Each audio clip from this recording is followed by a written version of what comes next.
हर road सिर्फ रास्ता नहीं होती, कुछ रोड फ्यूचर डिफाइन करते हैं, जैसा कि मेन फिरोजपुर रोड और सामने बेदिया लिंक रोड। नाज़रीन, ये बहरिया नशीमन का वो 150 फीट कमर्शियल रोड है जिसके ऊपर 5.33 मरला और 8 मरला के कमर्शियल प्लॉट्स आपको दिए जा रहे हैं, वो भी रिहायशी प्लॉट की कीमत में, ऑन ग्राउंड विद पोजेशन के साथ।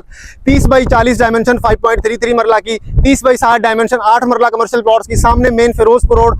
और यही रोड आगे जाके कनेक्ट होता है मेन बेदिया लिंक रोड को। हेयर वाली साइड पे, डीएच फेज 6 वाली साइड पे आप जा सकते हैं। दो बड़े रोड्स के दरमियान के ये आउट क्लास आपको कमर्शियल मिलने जा रहे हैं। अगर आप यहाँ पे कमर्शियल प्लॉट बाय करना चाहते हैं तो अभी मेरे नंबर पर राब्ता करें। 5.33 मरला का कमर्शियल प्लॉट मेन से, और अगर आप आगे तक जाते हैं तो 1 करोड़ 15 लाख से लेकर 1.5 करोड़ तक 5.33 मरला कमर्शियल प्लॉट्स आपको लोकेशन वाइज कैश पे मिलते हैं।